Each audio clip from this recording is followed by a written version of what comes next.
and I knew what I was going to do. So there was some sense of hope there, some sense of good news. My car had overheated. There were other problems with my car. I found out later, but once it cooled down, I was able to drive it about 2 miles to this gas station, and I got some antifreeze and I got some water, and I just made my trek home slowly, stopping when the car would overheat, which it wouldn't take long to overheat. And I would usually try to stop at a gas station, let the car cool down, and give it more antifreeze and water. And I got to Morgan and Jackson, which is like the West Loop area, closer to my home, maybe about 7 miles from home. And I stopped at this gas station. I made a really bad mistake. I went in and told the gas station attendant that I was going to, my car had overheated. I'd be here 5 minutes, let it cool down, I'd be on my way. And he called the cops. And my car wouldn't start up. My car was dead, man. And I was out of options, and I didn't know what I was going to do. And I heard that voice in my head again, and it said, call AAA again. And this time I listened. And some type of way, my payment went through, and AAA got there right before the cops did. And let's just say that the cops were ready for action. So I got home. I had to pay some money for extra miles. I literally had to go and find $13 in change from laundry quarters to other money to pay this man. And I said something. I was exhausted. It took me 6 hours to get home. So it was morning by the time I got home, but I couldn't sleep. And I said, something's got to give. This cannot be life. This life is too hard. I won't make it. But one of the things I did know is there was a voice inside of me that I could hear that could look into the future and say, this is what's going to happen to you in the future. That when my back was against the wall and I had no other options, could give me instructions to get me home. I said, man, I got to get to know this voice some type of way. I used to call it my instincts, my intuition, my first mind. Man, I know I should have done that.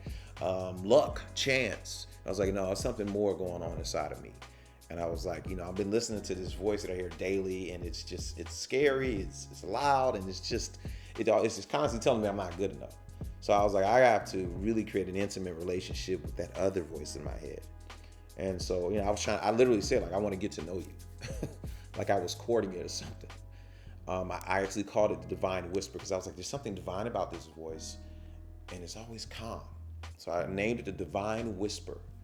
And I got to know this voice. I started taking the way I started my days seriously. I started learning, studying YouTube University, Brother Panic, Bobby Hemmett, Abraham Hicks, host of other people I found that were giving me game, Zoe Williams, about what really life was really about. And I would meditate, but it would be like 2 or 3 times a week, and it was just something to cross out the to-do list. I would feel better afterwards, but I didn't really get into it. And I decided to make my meditation my own. And I really started enjoying it. And I added mantras to the meditation. Really got intimate relationships with all of that work, that energy work, energy creation work, what I call 2-minute mental movies where you do the vision work. And that became the way I started my day. And I started changing my thought process, and changing the way I saw life, and the world started changing slowly and surely. But there was still something missing because I could still hear that voice in my head saying, you're just not good enough. And, I didn't know how to shut it out. And on June 24, 2019, my mother passed on. And that rocked my world.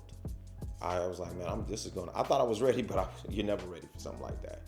And I said, this is going to change me forever. Nothing I can do about it. But I made a decision. I was so clear about this decision. I was 100% sure about this decision that it was going to change me for the better. I was going to make sure that happened. And I added nature walks to my miracle morning rituals. I added mirror work, where I got a chance to forgive myself for all this stuff that I was judging myself about. All this stuff, I just trapped emotions just started coming out in this mirror work. And I was forgiving myself for these things that were happening, that had happened to me. And I forgave myself, and I stopped judging myself, and I then fell in love with myself unconditionally during the mirror work and other work with it. Yoga was big too, a moving meditation. Really was a foundation for this well-being work. I really became a wellness specialist. I became a yoga teacher. I got certified in mental health first aid training, and I continue to do that mirror work. I fell in love with myself no matter the condition, no matter the circumstance or the situation, and that love became a love for everything in the universe. And then I realized how worthy I was beyond description for all of the desires that I wanted in my life. And I fired that voice inside of me that said, you're just not good enough, because he was the director of my film. And I hired the God within me to become the director of the film in my head. And I casted myself as the lead, the superhero of the film in my head. And that's what A Leading Man is all about, and that's what we do. And when I started doing that type of work, I changed my life from a life of a loser to a life of a winner. And my baby, A Leading Man, started to grow beyond leaps and bounds, grow in leaps and bounds. And life has become amazing for me. I mean, it's been completely changed. I rent out a space in Pineapple Studio in Forest Park, Illinois.